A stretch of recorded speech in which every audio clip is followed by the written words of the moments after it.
Right. Welcome back, everyone. We are joined once more by Ginny Sterpka from Creative Startups to discuss entrepreneurial needs.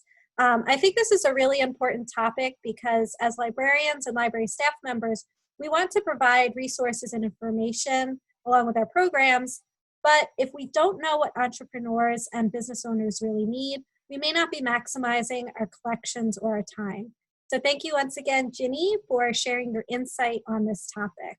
And I will stop my sharing. Oh, there we go. So you should be able to share your slides. Great, thank you. Let me pull my slides up. So thank you for the intro, and nice to see everyone again. I'm assuming that most of you were here before, so I'm not going to do an intro if anyone wasn't here. If you look at the slides that I know are shared, there's a bit of an intro on creative startups and the Libraries as Launchpads program that we run. So now I'm going to be talking a bit about identifying entrepreneurial needs. And so this is a big topic that we find very important because we also notice that a lot of entrepreneurs in the early stages, they're not even sure what to be looking for. If someone just has an idea that they came up with that they feel like is a great idea, they might not know where to begin or how to start moving forward. It's also important because lots of times entrepreneurs are starting their journey for many different reasons. And so for this, we're going to mainly focus on people that are pretty new to entrepreneurship. We'll discuss a little bit people further along, but we generally have found in our experiences working with libraries, it's often people at earlier stages that are coming into the libraries anyways, and so that's what I'm focusing on with this. And so I've just included a table of contents because I know these will be shared, so if you go back to them, it's easier to find information. But we'll cover a bit about the entrepreneur's journey, ways that the library can be helpful on that journey, and then an entrepreneurial reference interview. I know this isn't necessarily in the standard format that you guys have reference interviews, but we worked with the state library here in New Mexico to kind of create a very simple form that's helps kind of just understand with just a couple questions where someone is so that you can get a better idea of how to direct them. Let's see. So the entrepreneur's journey. So I have an idea, now what? So the two main reasons, or pretty much any reason someone enters an entrepreneurship journey can start either with necessity or opportunity. A necessity entrepreneur, sometimes you hear a lot that immigrants are much more entrepreneurial, and a lot of times that's because of necessity. They move someplace and they can't find employment, or they can't find employment in what they know how to do.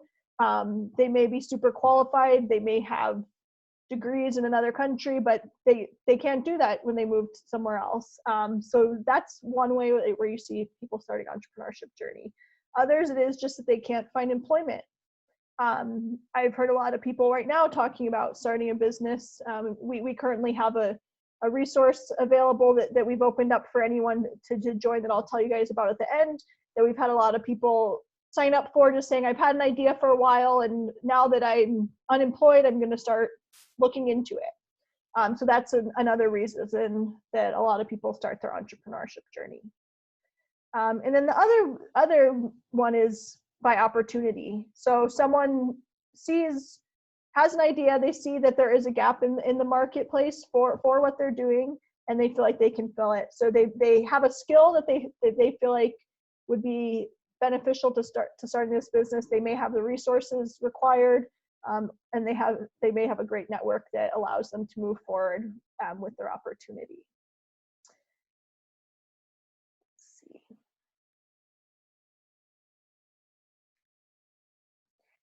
And so this is one of the places where we really feel like it's important to identify when helping any entrepreneur. A great starting point is just identifying where are they in their journey. Are they just exploring? they have an idea, they haven't really done anything about it yet. They may have talked to a couple people or started thinking about an idea, and it hasn't really formed. They've maybe noticed that there is a need for something. An example could be someone noticed, you know what, I'm just going to stick to my bicycle references since I did that in the previous meeting. So someone might have noticed, so many people commute to work, and I just feel like there isn't a good bag for commuting to work. And so they're exploring an idea that they're exploring something, but they haven't really come up with an idea yet. And then the idea might be, I feel like I could design a bag that would fit the need of these people that are commuting to work. And from there they say, you know what, I'm going to build a prototype. I'm going to just start building this bag, figure out a way to do it. And then prototyping with customers or users. And so if it's just users, that's more where you might have just gave it to a friend to use and say, let me know what you think. With customers, sometimes people will start selling products and get feedback from customers and then make adjustments. You hear about that prototyping with customers a lot in the tech industry when you hear of beta products coming out. And so that's when they're putting out a product that's still under development, and they're learning from their customers interacting.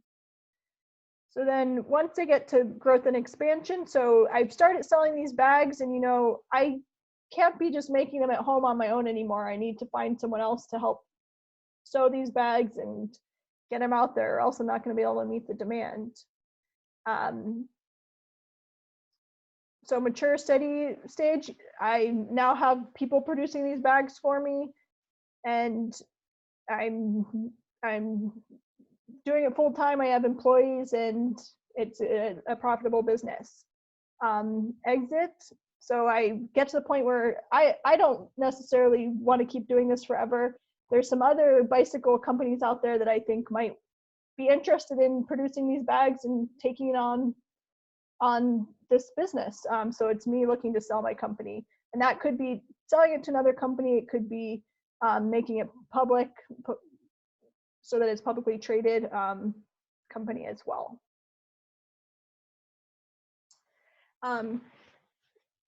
So then how libraries can offer support. And I think, again, this is something from the poll I asked in the previous session. I know some of you have had more experience with than others. Some people have been offering lots of business support and are very experienced with this, and others are a bit new.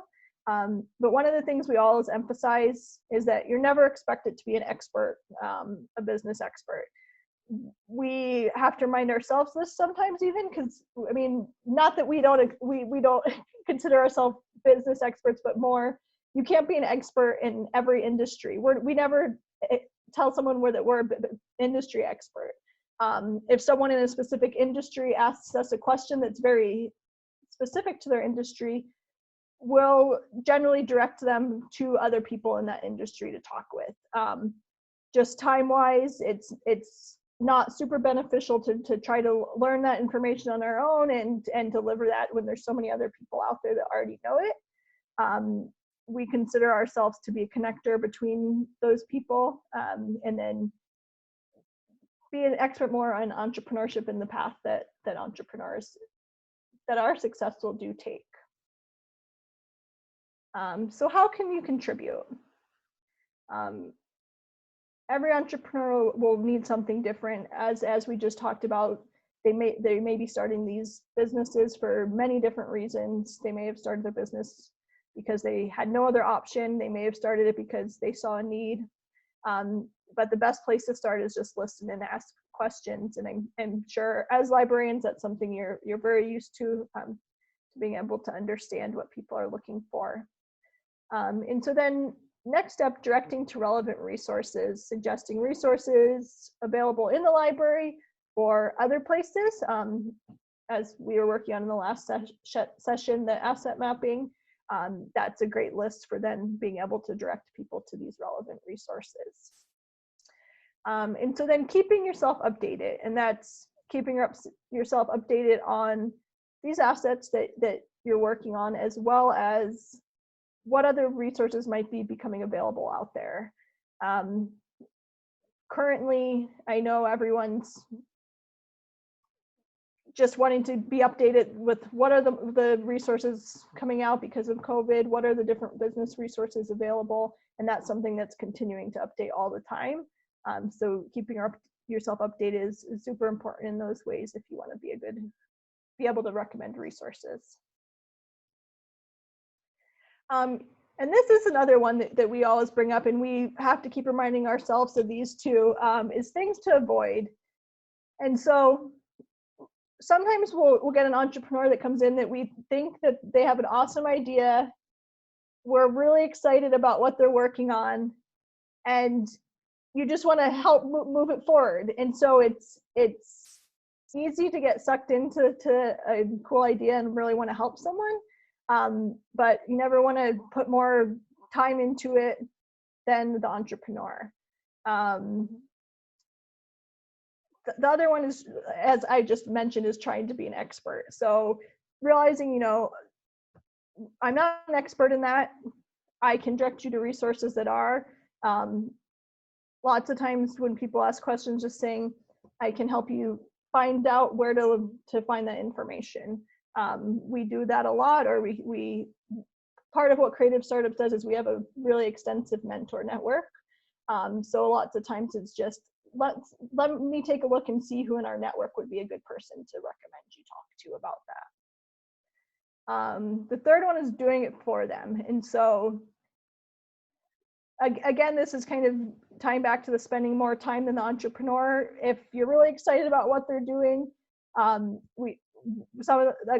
of the libraries that we worked with, she was super excited. She's in a small town.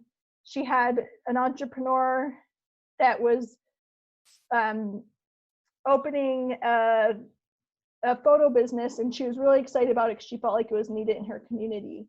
And she was really excited to the point where she was starting to go out and meet people, like talk to people for him, do things for, like, kind of spread the word, say, oh, you should definitely, which is partially fine, but the thing was, she was putting more energy into it for him and doing some of the steps for him. He wasn't talking to people directly, so he wasn't getting that direct feedback. And last I talked to her, he didn't end up moving forward, and I think it just showed that she was more excited about it than he was, and he wasn't necessarily cut out to be an entrepreneur.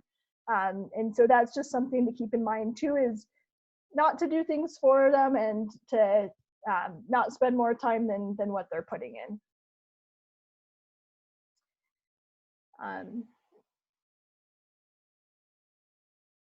So this is just a pretty simple guide that we put together to start identifying some of these needs that the entrepreneurs do have. So this is in the workbook, the same one that we used in the first session, page 14. Just looking at, so what is the library's, what can be the library's role in supporting entrepreneurship and small businesses? And so it's important to remember that the library suggests and doesn't do. And this is kind of just reiterating things I've already said, but that we find super important to remember. And it's not your job to be a business expert, it's your job to be a resource expert. And that includes the resources in the library or online, as well as the resources or assets that we did exercises on earlier. So to the reference interview, as I said, we are working on the New Mexico State Library with this, and would love if you guys do try it out in your libraries and any feedback that you may have. But one of the big things that we ask to start is kind of, what is the goal of your business? We have worked with some entrepreneurs who are more just a hobbyist, and most of our programs, we work with economic development offices and different state agencies that are wanting to create jobs and economic activity. So people that are in the hobby field, that's fine, but they're not generally people that we accept into our programs, because we're looking for people that are wanting to have it as more of a business and possibly hire on people. But that's definitely a place where you get a lot of inquiries from people that are wanting to have a hobby business, or maybe someone who wants it as a part-time, some extra income on the side. Here in New Mexico, we have a lot of retired people that move to New Mexico, so we do get a lot of the hobby and part-time businesses starting up, and see a lot of those. The other places that we'll see, and so this is something where we look at these as goals, not where are you currently, but what is your aspiration. And so the other one is, I want it to be a full-time thing, but just for me. I don't want to have employees. I'm just looking for, this is going to be my employment. I'm going to have be full-time self-employed. And then the other one is full-time with employees. So we kind of just look at these a bit differently when we are looking at what type of resources should we refer them to. Someone who is just a hobbyist, we probably be less likely to use a personal connection on if we don't think they're super serious, versus someone who's like, I want to start a business, I'm going to have employees. That's someone that you would kind of save those more meaningful connections for. And so then and with these questions, a lot of times you do have to ask follow-up questions or ask them a different way. We kind of put them here as in, this is the information you're trying to get. We're asking a question of, what is the problem you're trying to solve for your customer, or those that will pay you? But you might need to reword that a bit. You're trying to just get out of them.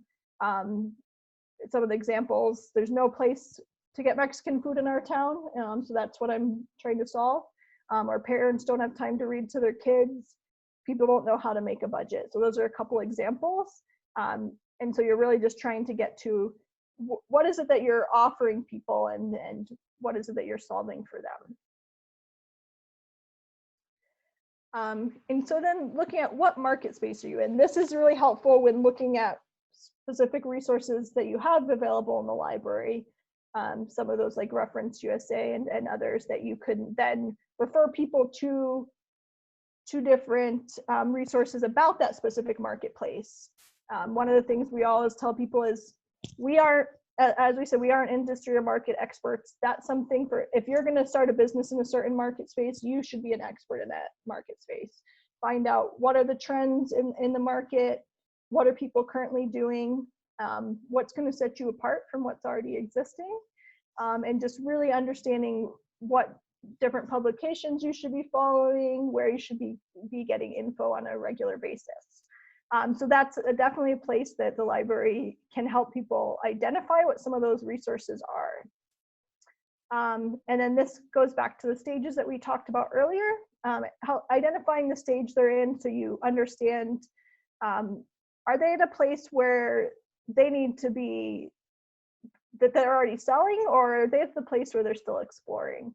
Often when people are in these exploring through prototyping stages before they have any customers, we are recommending things like talking to potential customers, going out and observing what people are doing currently. How are they, so going back to the bicycle reference, someone making bicycle bags, they have this idea, and you say, well, how do you know people are going to buy it? So go out, start talking to some cyclists, ask them. We generally even say, don't even mention your idea up front. Just ask them what they're currently doing. Even just observe people, go into a bike shop, watch, what are they buying? Talk to people, ask them, how do you carry your possessions when you're commuting? Really understand what people are currently doing, so that then when you are working on a prototype, you can provide something that will work. Another thing we say is, sometimes these ideas aren't going to work, and it's good to find out early on. With our Libraries as Launchpads program, what we say that the program does is we aim to have people identify early on whether or not their business idea is viable. So 3 successful outcomes from that are, the person goes through the program, They realize their business is a great idea. They have customers that want to buy it and they move forward. The other one is they go through the program and realize, you know what, people don't want this. I need to either make some drastic changes or find a totally different business. The third one is people go through the program and they say, I am not an entrepreneur. This is not for me. I want nothing to do with entrepreneurship. I'm finding a job. And those are all great outcomes because they're saving people a lot of time and money that they might put into something that's not going to work if they kept moving forward with an idea and didn't find out early on that it wasn't for them. A big thing that Creative Startups always says is leave the building, get out there, talk to people. I know right now that's not something we're telling people, but you can still talk to potential customers. Just finding them virtually is a little different. And then when we move on into some of these other categories, people will be more likely to have a better idea of what they actually need to move forward.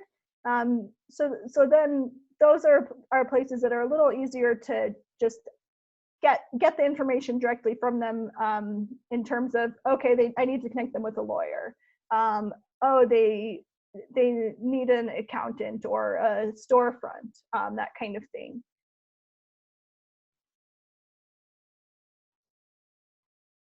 And so then next is kind of mapping those challenges. So lots of times they're going to need more than just one thing. And so it's looking at, okay, so I have a fairly good idea of what they're thinking of doing, the stage that they're in, and the industry, those things, but I am not sure what they're working on right now. What is it that they're struggling with? And this might be something that the person, when they come in, you have an idea of this part because they might ask you a question, but then you need to find the other information, of what industry, how far along are they, that kind of thing. And I think it kind of just vary case by case of where you need to start. But with this one, it's really to help you map out, okay, what are their needs, and do I have an asset that I already know of that I can recommend for them. And so I just want to open up for someone to share, someone who's maybe had an entrepreneur come into their library, that you've either felt like you were able to say, I am able to direct you to what would be very useful, or else you had a hard time figuring out how to help them. Is there anyone that has a story that they would like to share? I'd love to hear someone's experience.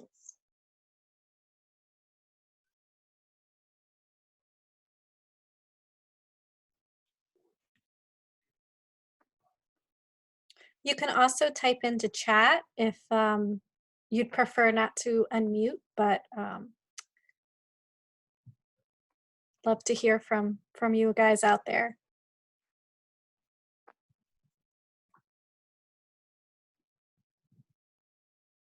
Anyone? Okay, Nancy.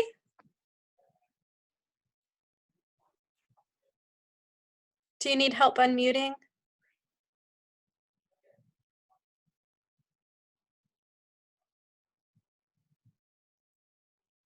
Okay, let me find you. Here we go.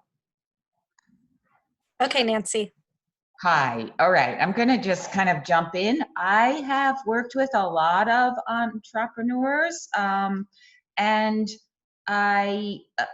who are especially just starting out, and they are like, I find that after recommending SCORE and kind of going through the databases and things that we have for them, I'm a little bit stuck. I'm not really sure where else to put them unless it's like a really specific thing.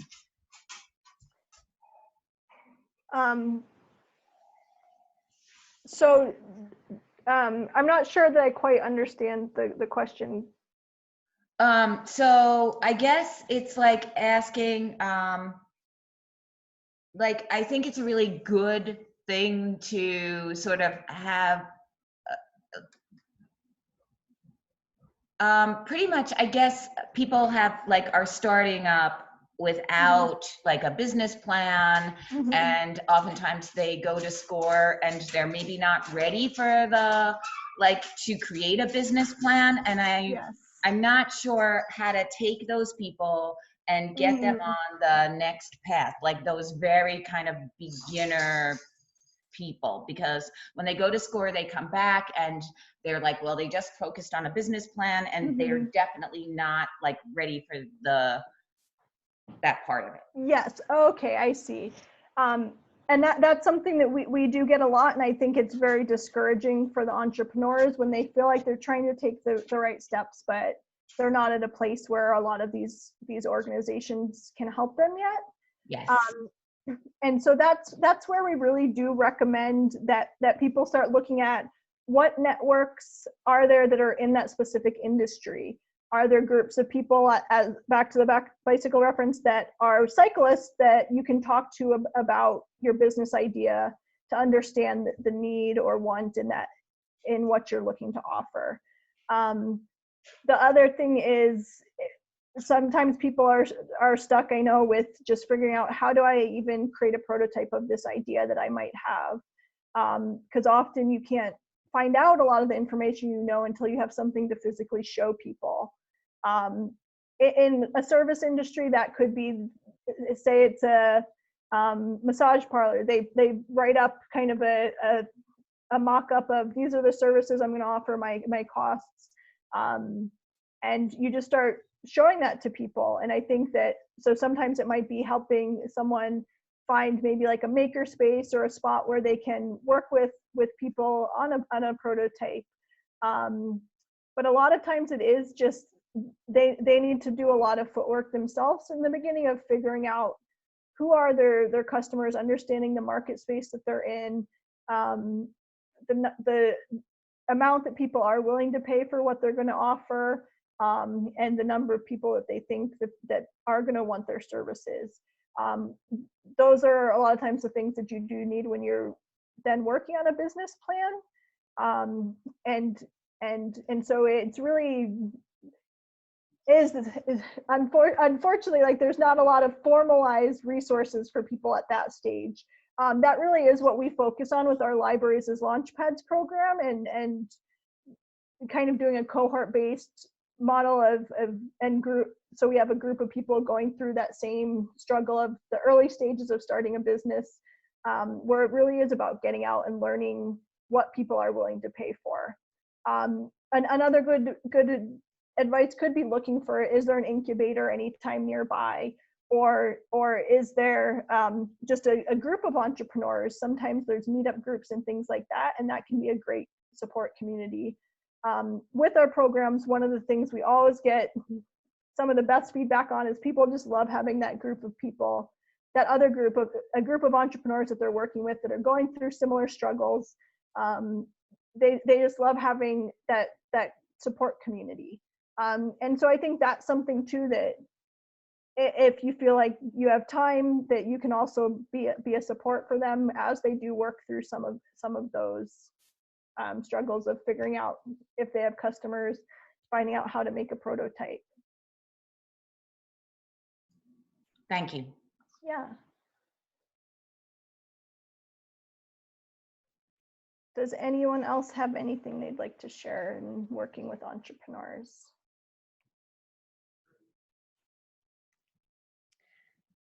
It looks like there's a question in the chat. Do you have any special language you use to cut off the interaction if you notice a business owner isn't looking for help, or no, sorry, they're looking for help, but they are not putting in as much effort as the librarian? They've recently had people asking for research rather than pointing them where they can complete the research. So using the databases like Reference USA, I guess, to create mailing lists rather than showing them how to use the database so they can do it themselves. Yeah, it's always tough. I mean, it's really hard to say how to deal with those types of situations. So I know we definitely get some entrepreneurs that approach us that are asking for services or things that we don't feel like is our job. I think it's it's being very clear of okay, this is what our role is. We're not here to do the work for you. We're here to help you find the information you need, and you're able to support in whichever ways you feel like is comfortable. But that really is a tough one, and I think it partially depends on what you do feel comfortable with, but also what do you feel like is your role and your responsibility, and sticking to that and making it clear that that's what you are able to offer. And that's something there might be. Do any other librarians have any suggestions on that one? Because I'm sure that's something that you guys probably have dealt with more than I have, just with the way that you work. So if anyone does have any advice on that one, we'd love to hear. I would just say that we've tried to redefine our roles a little bit in the last month or so. So we had a service we provided that we called Book a Tech.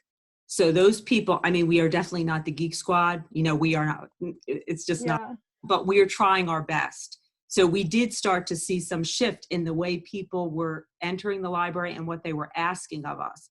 So we tried to reframe our reference to be this Book a Tech space, partially because of staffing, but also it's been working really well for us. In fact, now that we're all home, we're even Book a Teching with our own staff, split screening it. So, you know, there are definitely opportunities out there. It's just a scary space because traditionally we've always had this role of support, and the support's changing a little bit. So that's what we see anyway. So for what you're doing, because it is amazing. It's amazing. Thanks.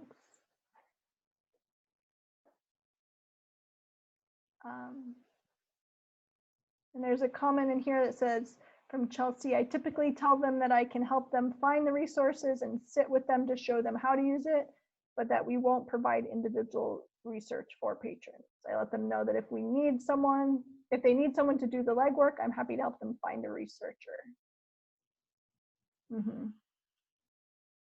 Yeah, so I think it's just making sure that what your role is very clear up front, and kind of sticking to that. And that's something where if you're not sure, like if you don't have that defined, it might be good, kind of like Carolyn was saying, is defining those roles so that you can be sure to have a clear idea of this is what we're willing to do, we're not willing to do more than that.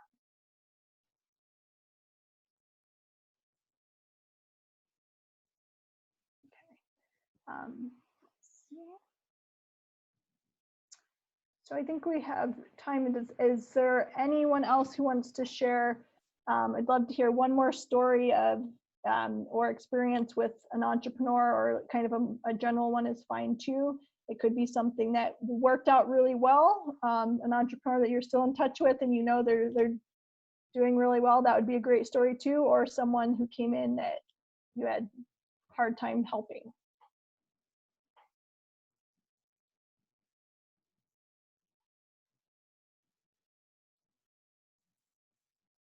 I'm not going to monopolize this conversation, but we did have a great story. I mean, for years we partnered with PTAC, and there was a gentleman named Jan Merjanian who had come in to our library various times and did some training. And as he retired, he swore he had millionaires on his list, you know, so he was successful at what he did. But we also had a woman who had taken one of his classes, and she continued on, and she really wanted to develop this business. And she had been with us and at story time with her child. So she had come through the library sector, and we worked with her business. We even had the staff when she got her business off the ground. It was it was an ice cream parlor, actually. Now this sounds really corny, but it's true. And so the whole staff went to her ice cream place. And it was there for a little while, but she just couldn't keep it going. You know, she was taking care, she was raising her daughter. And so she wound up working for Walmart. But after everything was said and done, she had built her business plan with us. We went through everything. She'd even asked the staff about the decor. But she's very happy. She's in their management system now. And she's with her daughter. You know, her daughter is using her Chromebook in school now with everyone, but it's just that full circle kind of thing. And it's been a wonderful experience. If we could do more, we'd love to. That's great. Yeah, it's good to hear those stories. Okay, I have another comment here. Yeah, so sometimes individuals think they are asking for a simple request, but do not understand the research time that goes into answering it. I'm always clear with the amount of time I can spend with the patron so that they know they continue. They need to continue the research on their own. Yeah, and that's a very good point too. Is like a lot of these questions that people are trying to get answered, or things that people need to be working on as an entrepreneur, do take a lot of time. You're not going to, and a lot of them you can't find just by researching. As I mentioned earlier, we always tell people you have to get out of the building.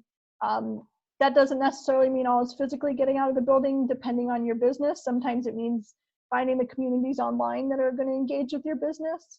But it is understanding what people are doing and where you're going to fit into that picture of what they do in their day-to-day life. An example of the ice cream shop. With something like that, you want to say, okay, well, who are my customers? What are they doing now? Where are they getting their ice cream? Maybe they're not getting ice cream. Maybe instead they're getting popcorn, whatever it may be, and figuring out those things of how do I fit into this picture of why they're going to choose me over whatever they're doing with their time now. And so I think that's one of the things that entrepreneurs often do overlook, and they think it's as simple as, okay, I'm going to ask a couple questions and do some research and then I'll have the answers. A lot of times it is much more time consuming and needing to observe and talk to a lot of people.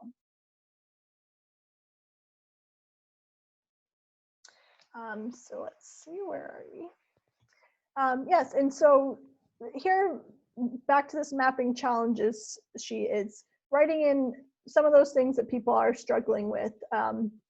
So sometimes you'll find, the challenge that they have, they're asking for this research, but maybe it would actually be more beneficial for me to, now that I fully understand it, is I should actually refer them to a resource out there in the community that already has all this knowledge, and we don't need to do all this research for it, because they could actually get more current personal knowledge if they just go talk to, say, the electrician that lives has an office across town, whatever it may be.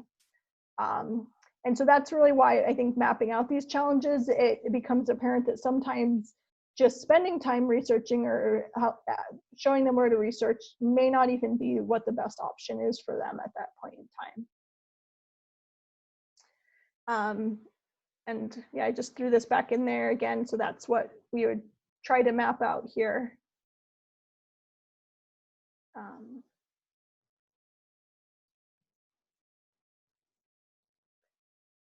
And so then using the asset map sheet to then say, okay, is there a personal organization that I already have mapped out that I think would be a good fit for them?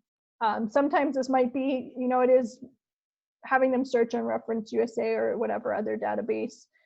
It could be a website, it could be a book, or maybe a workshop that you guys are going to be offering that would be the better option to recommend. But really understanding what their needs are and the challenges that they're currently facing allows you to better understand what resource might be the most valuable at this time.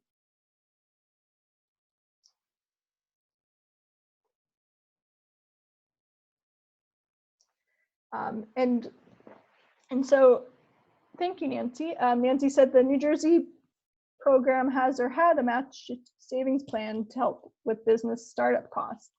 And that's something really, really great to know. I know so many business startups are concerned with that.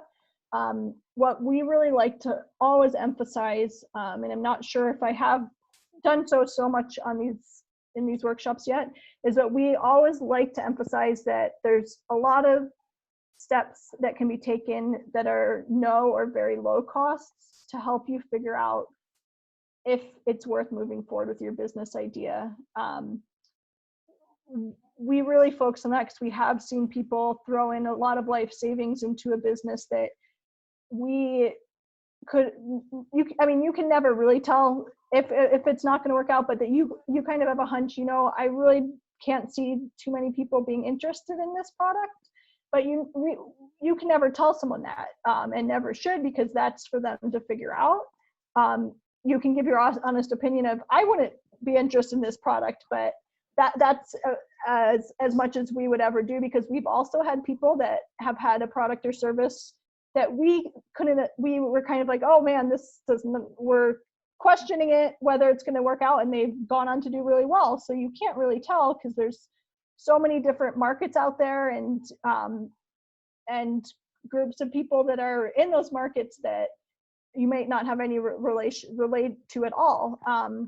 But that's one of the reasons why we really do emphasize talking to customers, observing where you could potentially fit into the day-to-day life of those potential customers. Why would they stop doing something to start using your service or your business instead? One of the things we do say is sometimes you might be competing against something that's totally unrelated. Again, using the ice cream example, someone they might not be looking to buy ice cream, but when they see the ice cream place, they might, or if the marketing's right, they might say, you know what, instead of going for a bike ride today, this one's not a very healthy one, but instead of going for a bike ride today, we're just going to walk down and get ice cream at the ice cream shop. So you could be competing with something totally unrelated to what industry you're in. But if you know the customer and understand why they do different things, that one could be about bonding with your family. And so if you know that you're trying to solve the pain of offering a way for families to bond, you approach the situation differently, and you have a better chance of reaching your customers going into the business. And so that's where we really try to have people enter. Any of the entrepreneurs we work with, that's the entry point of understanding your customers, knowing that they're going to want to buy and how much they're willing to pay, so that when you do start putting money into your business, you have a fairly short time before you also start making money from it. And is that, oh yes. And so,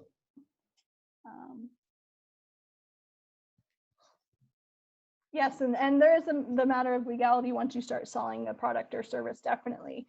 And that's why, another reason why we do say, like, try to figure out a lot of this stuff up front, because it is a lot of work to register your business and make sure you have everything sorted out.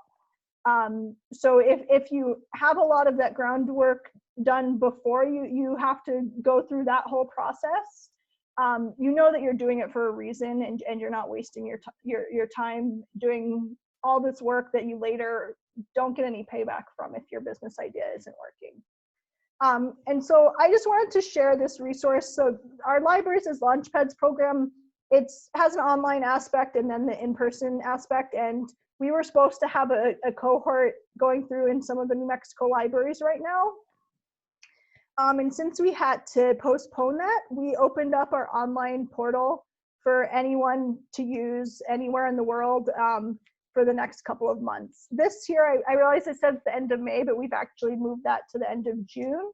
And this is really great for entrepreneurs in that super early stage. And so if you guys want to share this, we'd love it. We've kind of put it out there as we know so many people are kind of looking for things to do right now.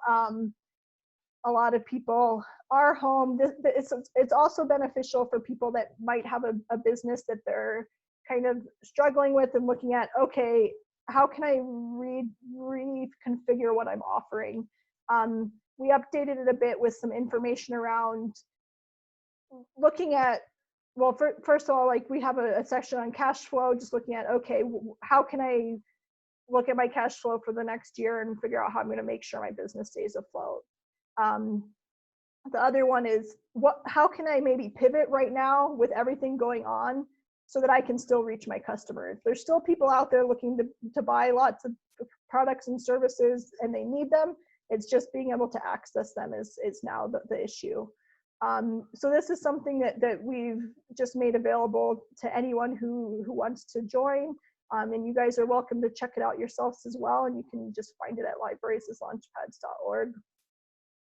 And I think it definitely addresses some of the concerns we've heard of when someone's not ready for a lot of those services that are out there in the community yet. This addresses a lot of those early steps. And so we have a few minutes left, so I'm gonna open it up for questions. Any other comments, experiences people have had?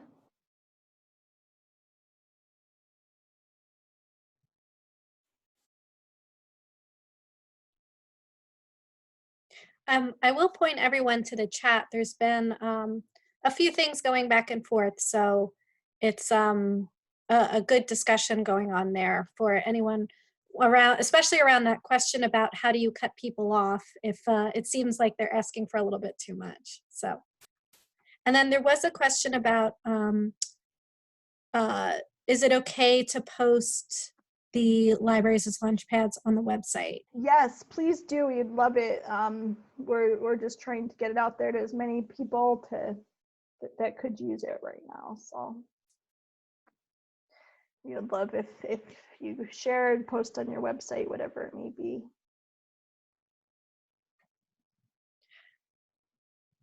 And I can't remember now who I was talking to, but they were a group that talks to business owners, and they were talking about how sometimes the interaction is it's successful if they decide not to start a business. Mm-hmm. So, you know, there's many different ways to help an entrepreneur or a small business owner, and the successful result isn't always a successful business. It could be saying, you know, I don't have it in me to be a business owner or an entrepreneur. Mm-hmm. And another one is what I'm offering is not going to work, and I need to find a totally different product or service, or really change what I am offering, which we see happen a lot. And it is just one of those things where it's not something you can tell someone or like I said, ever should, because sometimes you are totally wrong and there's someone else out there that loves what this person is doing. And so really it is, unless they're talking to potential customers, there's no way for them to find those things out. Right. Okay, well, it looks like I don't see any more questions in chat, so I'll just take this opportunity to thank you again, Ginny, for joining us today.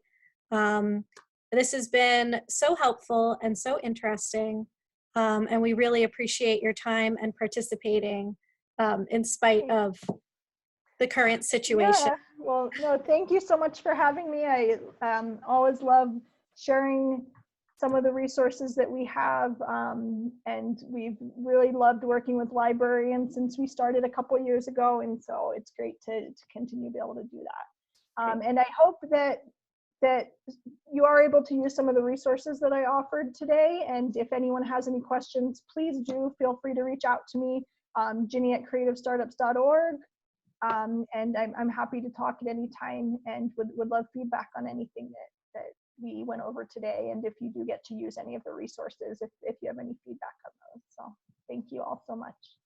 Excellent. And I'm working on getting the slides posted on the website, and the worksheets are currently there.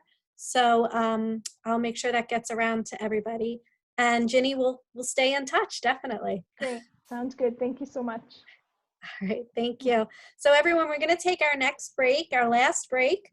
And our last session is going to be 4 more business representatives from organizations to talk about how they support business owners. So we will be back here at 3 o'clock.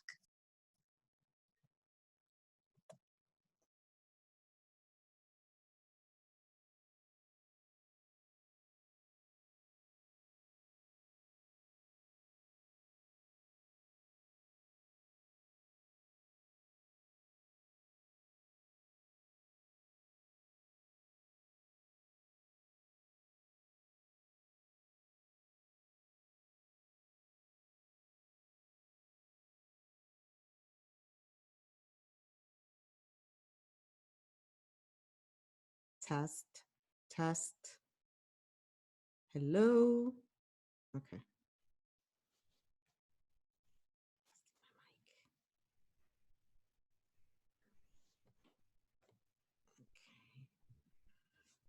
Okay.